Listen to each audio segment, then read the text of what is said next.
At 4 a.m. on the 16th of September 2025, Burkina Faso uncovered a huge weapons convoy, an operation that dispatched shockwaves across the globe. For my part, directed through President Ibrahim Traoré, security forces seized 57 vans closely loaded with firearms and military components. The locate raised immediate. Who have been those weapons intended for? And who orchestrated this shipping? The ambush occurred within the Canary sector, now not a long way from the border with Togo. During standard survey rounds, Border Patrol spotted a surprisingly huge convoy traveling on rural again roads in the dead of nighttime. The sheer range of vehicles and their timing dispatched up instant alarms. Captain Musa Gabor, commander on website, contacted top officers right now. Initial manifests claimed the shipment turned into humanitarian resource. However, the path, the hour, the secrecy, nothing brought up. Without wasting time, President Traoré placed an immediate name to Special Forces Chief General Ibrahim and gave a quiet, however, corporation order. Stop that convoy. Proceed with warning. This is probably something some distance bigger. A reaction crew become rapidly deployed using aerial surveillance from drones and helicopters. They tracked the convoy via its final miles. At exactly 4 a.m., the ambush turned into precipitated. The road ahead became blocked. Drivers tried to flee but had been apprehended within moments. The contents of the primary truck showed each worry. Hidden under sacks marked as aid have been crates of assault rifles, grenade launchers, tactical equipment, and explosives. Truck after truck discovered the equal lethal cargo. Captain Gabor radioed the palace straight away. Mr. President, it's real. This isn't simply unlawful palms. This is a cellular arsenal, constant and sharp, spoke back. Lock it all down. Not a unmarried item escapes. Get solutions from those drivers. Someone is plotting something dangerous internal our borders. The scope of the seizure, both in quantity and logistics, ruled out random trafficking. This was something coordinated, something deliberate. The simplest questions that remain now are, who was this arsenal meant for? And how long has this plan been in movement? The investigation unfolds. The captured driver, Mark Antoine Zongo, changed into the first to interrupt. Shaking with fear, he subsequently spoke. They told us we have been hauling agricultural system parts. We had been to drop them off at a warehouse in Togo, and from there they could be shipped distant places. But as investigators dug deeper, the tale unraveled. What got here to light became extraordinary. Most of the drivers actually had no idea what they had been transporting. But the organizers, they knew precisely what they had been doing. Each truck had been dispatched from an exclusive area, at distinctive times the use of one-of-a-kind routes. They best joined up just earlier than crossing the border. A deliberate pass to avoid suspicion. By the second one day, investigators uncovered even more annoying information. Burkina Faso's intelligence group managed to get better partial serial numbers on the guns, despite the fact that many had been filed off. Using advanced forensic generation, they traced the weapons to surprising sources. Some had been leftovers from the Libyan civil warfare. Others had been utilized in Yemen, and some were contemporary, immediately from the manufacturing facility, never fired once. The total price of the corridor, over 700 million. That raised the maximum pressing query. Who had the kind of cash to fund this? And what were they making plans?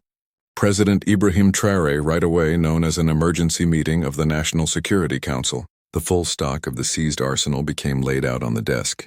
25,000 AK-47 second, 10,000 M16 second, 13 million rounds of ammunition, 70,000. Hand grenades, 2,500 rocket launchers, 400 anti-plane missiles, and 50 tons of explosives.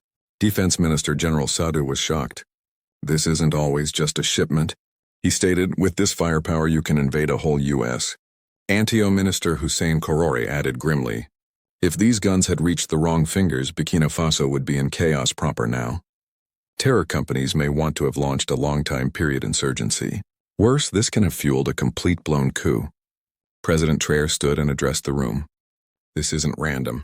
This is a part of a far bigger plan to destabilize our U.S. of a just like Libya, Syria, and Yemen. But we aren't asleep. We have just stopped something massive. Then Commandant Ouedraogo, head of intelligence, delivered every other bombshell. Mr. President, one of the drivers simply gave us a name. The guns have been headed to secret warehouses in Ouagadougou. That's where they have been going to be distributed. Without hesitation, President Traoré ordered, launch a complete-scale operation in Ouagadougou. Search each suspicious warehouse. Find out who is awaiting those weapons. And most significantly, trace the money. Follow the finances. That's wherein the fact will pop out. This was no normal smuggling case. It became and tried to ignite a warfare from the shadows.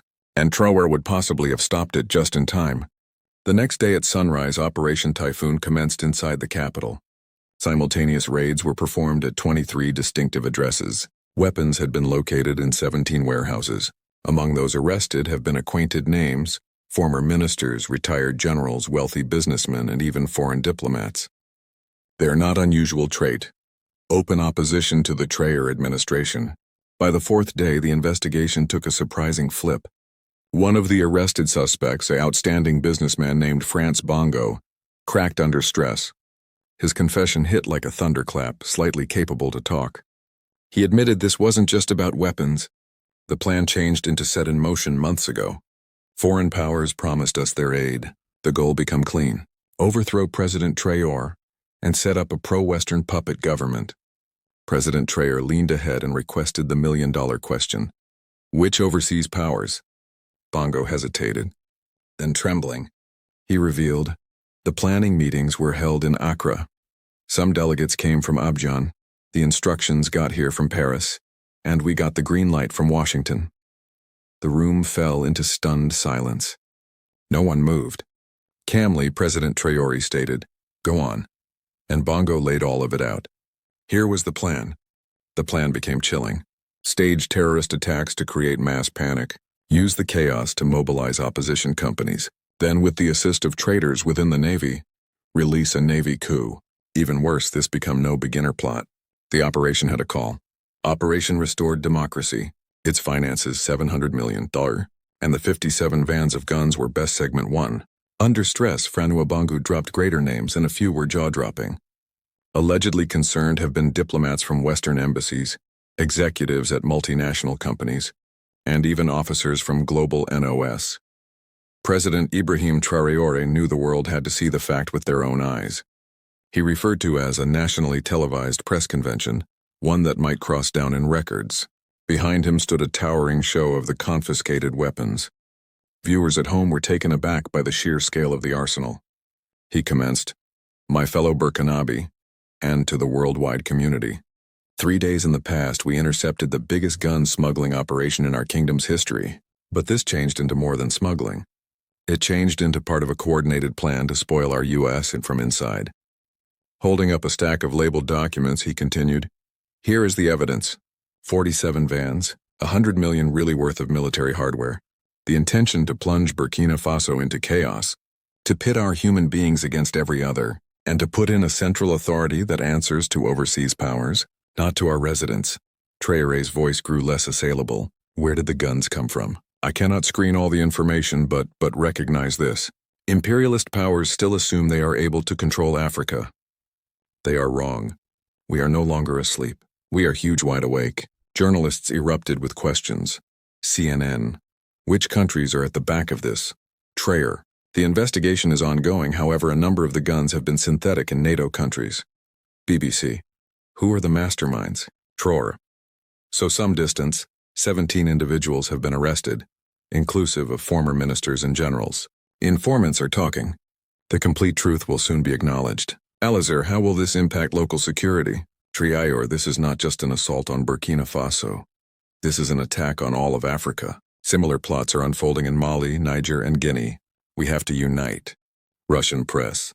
Will you tighten security, Traoré? Absolutely. The army is on excessive alert. Borders are locked down, and most significantly, our humans are with us. To close the clicking conference, Traoré performed a video clip of Francois Bongo's complete confession. The businessman seemed on screen, tears streaming down his face. They lied to us. They stated we have been bringing democracy, but all we would have accomplished become wreck our own USA. President Traoré turned into proper. We betrayed our human beings. I became incorrect. I'm sorry. The room fell silent. Then President Traoré ended with a powerful statement. That is the real face of this plot. People inclined to promote out their United States for cash and power. But they failed, and they'll hold to fail because Burkina Faso stands united. By the 5th day of the research, matters took a fair, darker flip. Authorities combed through statistics recovered from seized laptops and phones. What they uncovered turned into chilling. This wasn't only a plot towards Burkina Faso. The entire Sahel location turned into inside the crosshairs. According to the files, separate plans have been drawn up for more than one countries. In Burkina Faso, they might put off President Traoré in Mali, President Imi Goïta in Niger, General Abdul Araham Chani. The intention was the identical in every case, to put in seasoned Western leaders who would serve foreign pursuits. The documents additionally discovered the wonderful scope of the financing. $1 billion were allotted to execute the plan. Investigators observed the money trail. It pointed to networks inside the Gulf and deep into Europe. It became clean this conspiracy changed into not neighborhood. It became global. President Traoré known as a second press conference. This time his tone changed into fierce, his message unfiltered. The masks are off. Those who want to recolonize Africa must listen cautiously. We are the grandchildren of Thomas Sankara, and we are able to not kneel to everybody. He held up a new set of files, a revelation that taken aback the room. They had already drawn up the names of a brand new government. A full list of ministers, departments, even their first policy movements. This wasn't just planning. They had been ready to take power. Look at the vanity. Then he delivered his final phrases. They divided up our ministries before even toppling our government. But they forgot one thing. The humans of Burkina Faso personal this land. No longer them. Among the newly detained suspects had been several foreign nationals. 3 French citizens, 2 British, 1 American, and Israelis. All carried diplomatic passports, however, none of them were real diplomats. Their arrests ignited a worldwide diplomatic firestorm. Western governments straightaway demanded their release, but President Traoré stood company. Having a diplomatic passport does now not give you permission to devote crimes on our soil. On day 6, the accused have been added to courtroom. The cost had been grave, attempting to overthrow the nation, organizing a terrorist group, weapons trafficking, and even treason. The court was full of citizens annoying justice. The suspects seemed broken. Some cried, others begged for forgiveness. However, it changed into 2 past due. The prosecutor's case turned into airtight, full of audio recordings, surveillance pictures, bank transactions, and full confessions. Even the defense lawyers struggled to discover a response. Meanwhile, global stress on Burkina Faso established. Some Western countries threatened monetary sanctions if the overseas detainees had been now not launched, but President Traoré did not balk. History will choose people who attempt to intimidate us. While Western international locations pressed, others stepped forward and guide. Russia declared Traoré had the right to defend his U.S. aim, while China went further, presenting to donate safety equipment. We stand with them in the combat against terrorism. Turkey introduced, Africa's security is our safety. Arms smuggling is against the law towards humanity. Iran condemned the plot. Imperialist powers must leave Africa on my own. Democracy can not be introduced at gunpoint, and Venezuelan President Nicolas Maduro praised Trudeau without delay. Brother Traoré is modern Simon Bolivar, a hero of the anti-imperialist war. On the 17th of August, President Traoré appeared before the humans. Thousands accrued. His speech became historical. Dear people, he began. A week in the past, we averted a chief conspiracy in opposition to our Ugabawad. We seized 57 vans of guns, but more importantly, we disrupted their sport. We caught those who desired to show us against each other. The crowd erupted in applause. This victory, he declared, is not simplest ours. It is Africa's victory. Now nobody can play games with weapons in Africa. Now no person can try to make us puppets.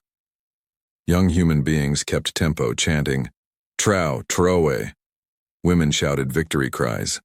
The elderly shed tears of alleviation. President Traoré ended with powerful phrases. We will soften these guns and build faculties. We will build hospitals.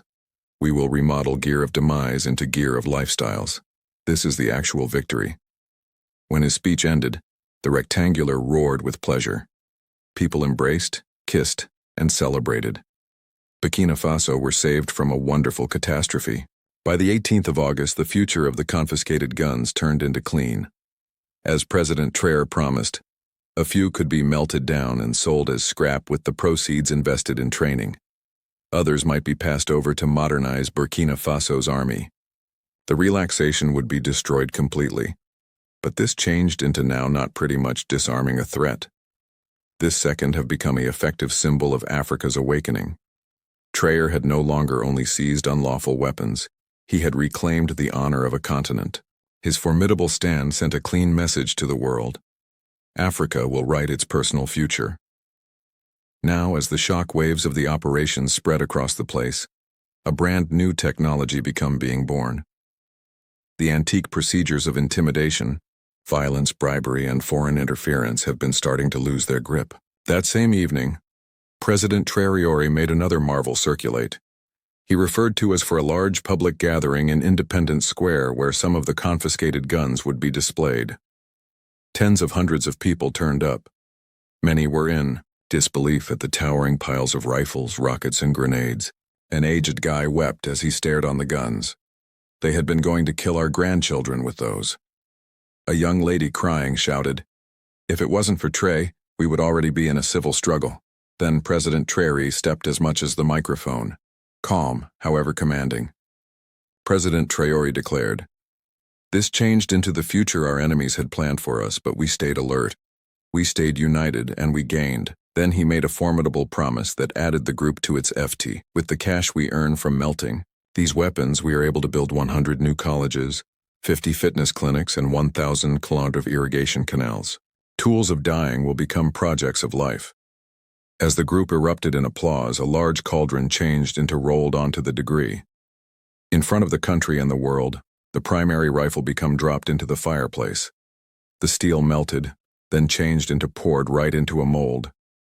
"The first factor we are forging," Traoré said, "is a school bell. And every morning whilst our youngsters listen it ring, they'll be hearing the sound of peace." The scene made headlines worldwide. International observers have been bowled over. A United Nations consultant known as it a primary in African history, the literal transformation of guns into peace symbols. The African Union's unique envoy added, "Traoré did not simply seize weapons. He modified the course of Africa's future. Now the complete continent turned into looking and equipped to follow." The conspiracy unravels. Meanwhile, lower back in court docket, confessions from the defendants stored pouring in, and the details were darker than every person had imagined.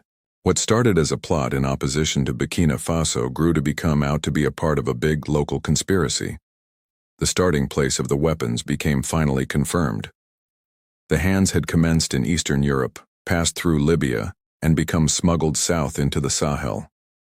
At each border, intermediaries, bribes, and corrupt officers smoothed the way. It wasn't just trafficking. It became a complete blown prepared crime community. President Traoré exceeded the proof to Interpol, triggering a wave of worldwide arrests. Assets were frozen. Warrants had been issued. The global internet of finger sellers and political saboteurs was starting to unravel. The story changed into no longer just about Burkina Faso. It changed into approximately a whole continent pronouncing sufficient a brand new legacy.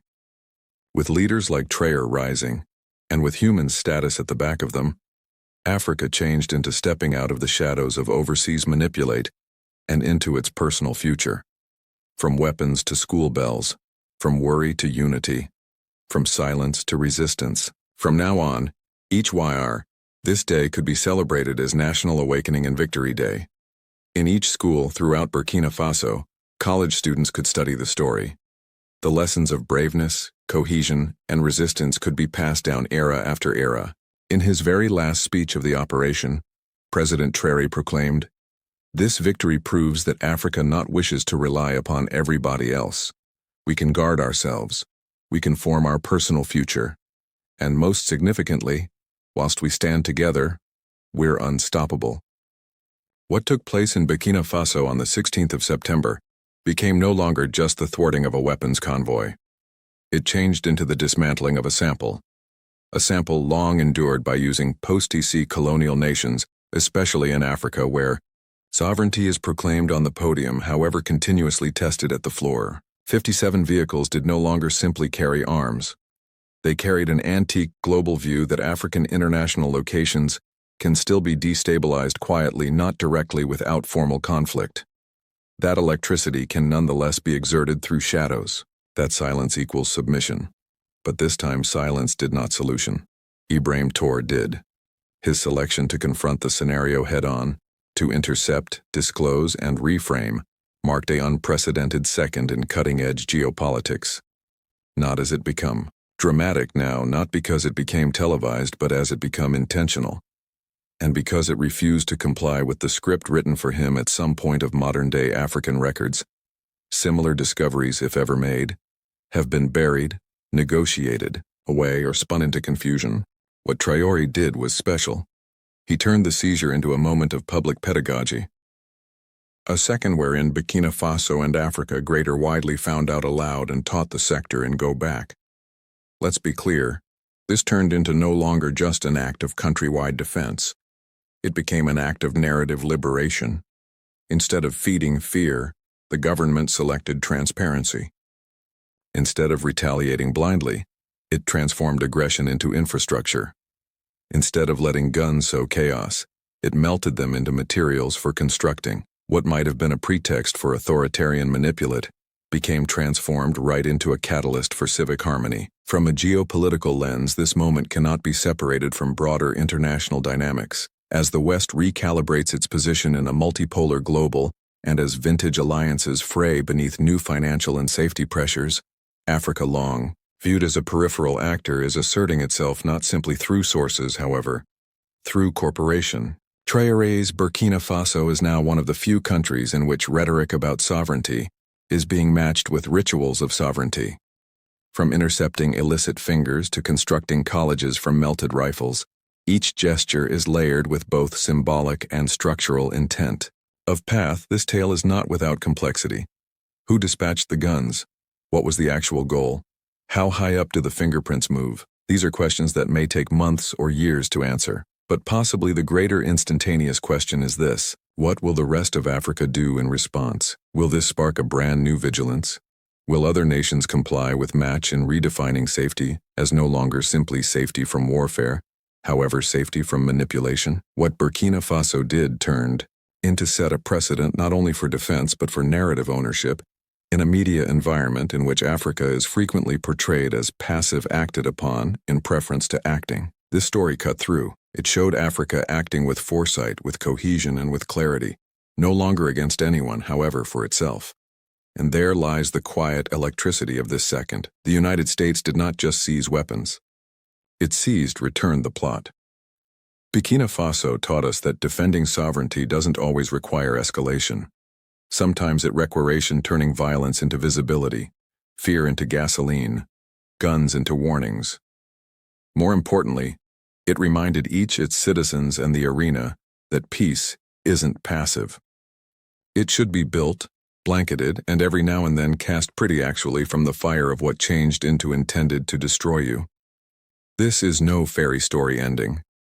The forces that sent the one's vehicles have now not disappeared. The appetite for affect in West Africa remains. The terrain is still hard and the games are still being performed. But for now, and possibly for the first time in a long term, one small kingdom stood up unblinking and stated, "We see the sport, we see the pieces, and we're not playing by using your rules." Let history be aware that moment.